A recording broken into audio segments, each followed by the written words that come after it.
Porque este límite, a su vez, reflejaba la garantía del ciudadano. La garantía del ciudadano. ¿De qué forma entonces se hace efectiva la garantía del ciudadano? ¿Y de qué forma se limita el poder punitivo asumido por el poder estatal? Se limita este poder punitivo mediante el reconocimiento de la norma legal. Es decir, en adelante se va a ejercer el poder punitivo mediante la regulación de una norma legal. A su vez, esta norma legal debía ser aprobada por los representantes del pueblo en una sociedad democrática. Esta norma legal también tiene la tarea de asignar las conductas que se van a reconocer como tipos penales. Esas conductas que luego se les va a reconocer como delitos, que se los va a calificar como delitos. También tiene la tarea esta norma de determinar cuál es la pena que va a sufrir aquel que se vea involucrado en la comisión de un delito. Esto que acabamos de referir ahora es lo que se conoce como el principio de legalidad. A su vez, esto también refleja el carácter de reconocerse como altamente formalizado, o la característica de ser altamente formalizado el derecho penal. Referíamos hace rato cuando decíamos que el derecho penal es un medio o forma de control social que hace un control jurídico altamente formalizado. Este es el fundamento. Y también cuando hablamos del principio de legalidad, aquí se refleja claramente que el principio de legalidad pone límite al poder punitivo, a la función punitiva, a la potestad punitiva. Bien. De otro lado, tenemos que el derecho penal no es el único medio de control social. Existen otros medios de control social. Se reconoce a la administración pública. La administración pública es otro medio de control social que se ejerce mediante una norma jurídica, ¿verdad? Al igual que el derecho penal ofrece una sanción formalizada. La administración pública, a través de sus funcionarios, impone ciertas sanciones, como la multa, por ejemplo. Cuando estamos refiriendo a la multa, nos encontramos frente al derecho administrativo. El derecho penal ofrece sanciones como las penas o las medidas de seguridad que devienen de un proceso judicial penal. Es el legislador el encargado de asignar las penas hacia la materia administrativa o a la materia penal. Será el legislador quien designe qué materia se aplica, qué pena se aplica, qué sanción se aplica en materia administrativa y cuál en materia penal. Para esto, el legislador debe basarse en el criterio de la gravedad de la sanción. Esto es importante. El legislador, para asignar las penas o bien en materia legislativa o bien en materia penal, debe basarse en el criterio de la gravedad de la sanción. El criterio de la gravedad de la sanción le va a permitir al legislador asignar las penas más graves al derecho penal. Ese criterio de gravedad de la sanción va a permitirle al legislador reconocer al derecho penal como uno de los últimos recursos. Es decir, se debe recurrir al derecho penal en última instancia, si cabe el término, o como un último recurso. Y claro, aquí se reconoce al derecho penal en última ratio. Aquí quiero hacer una pausa para explicar de mejor manera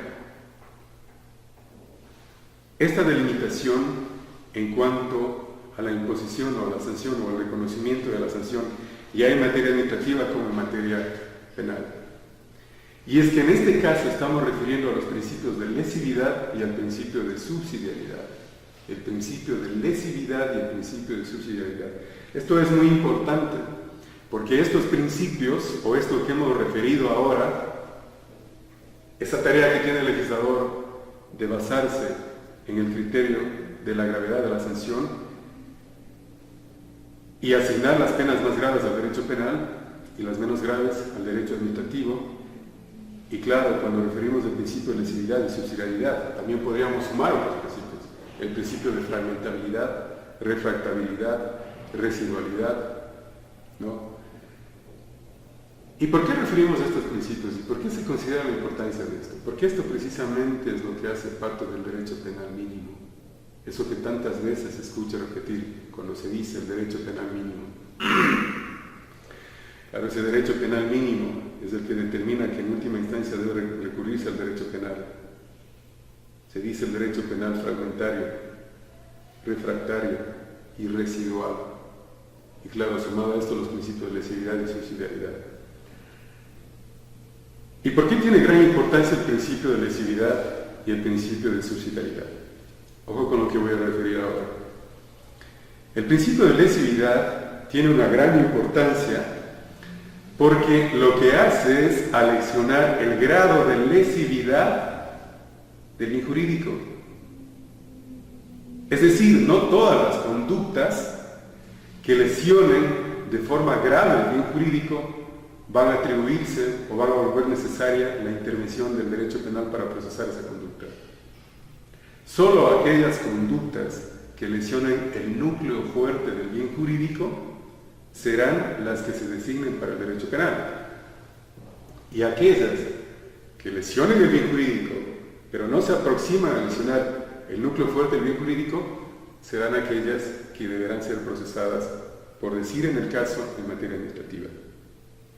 No olvidemos que todas las conductas que son reprochables lesionan el bien jurídico, todas lesionan el bien jurídico.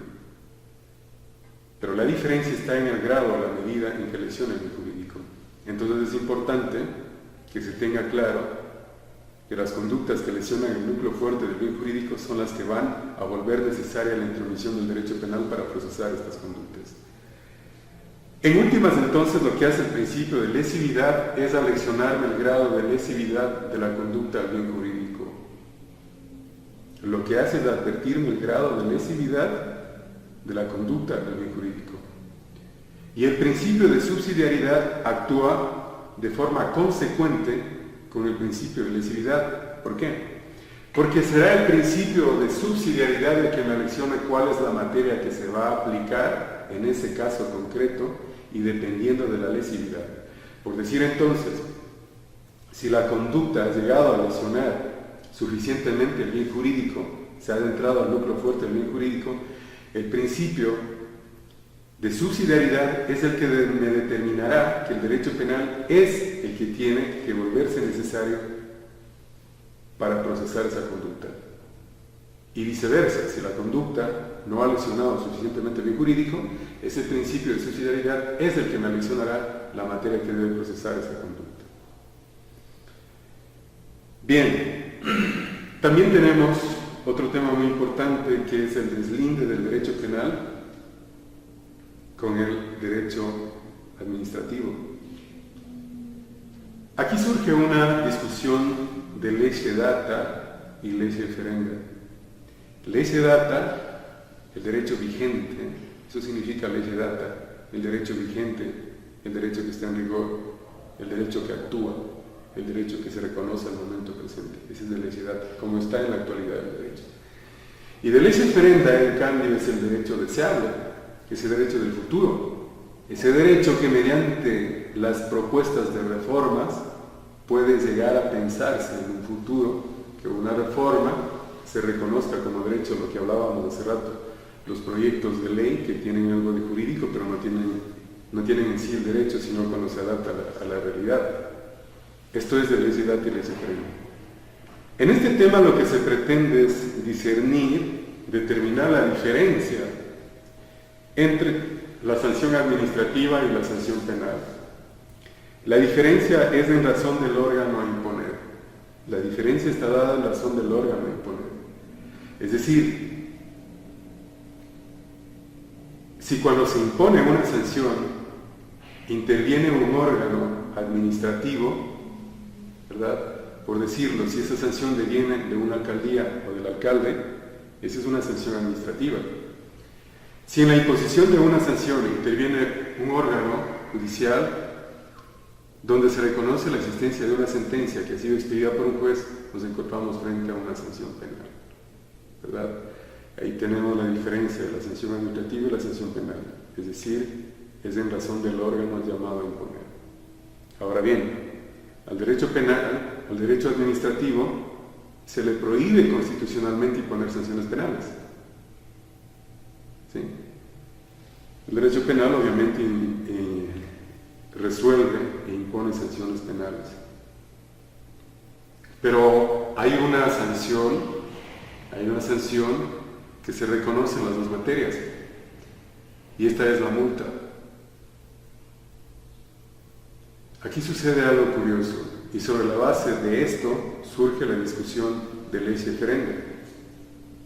Es que muchas de las veces la multa que se impone en materia administrativa es mayor a la multa que se puede imponer en materia penal.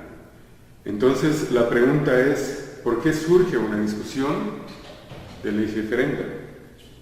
Porque esa es la realidad actual jurídica, ese es de ley data, el derecho tal como está. Pero se aspiraría de ley referenda a superar un problema. ¿Y cuál es el problema? El problema es que cuando una multa en materia administrativa supera la multa en materia penal, se está actuando en detrimento del carácter de última ratio del derecho penal. Claro, si decimos que el derecho penal es de última ratio, que se debe acudir en última instancia, que se debe acudir como el último recurso, nos debe quedar como un último recurso, es el último recurso que nos debe quedar el derecho penal. ¿Cómo es que aparece el derecho administrativo imponiendo una sanción mayor a la penal? Si el derecho administrativo es previo al penal. Esa es una discusión de ley referenda. También ocurren otros problemas, otras particularidades en este tema. Y es la concurrencia de sanciones, tanto administrativas como penales, respecto de un mismo hecho. Aquí la doctrina ha reconocido al principio non bis in idem o el principio ne bis in idem, que tiene una relación directa con el principio de legalidad y el principio de tipicidad. La doctrina española, que ha influido en la legislación española, y que dicho sea de paso es de la doctrina española de la cual me sirvo para hacer la explicación ahora, y lo hago en este sentido toda vez que la legislación ecuatoriana, y no solo ecuatoriana, Chile, Perú, Argentina, el mismo México, han recogido o se sirven de la doctrina española para nutrir la legislación de cada una de estas sociedades.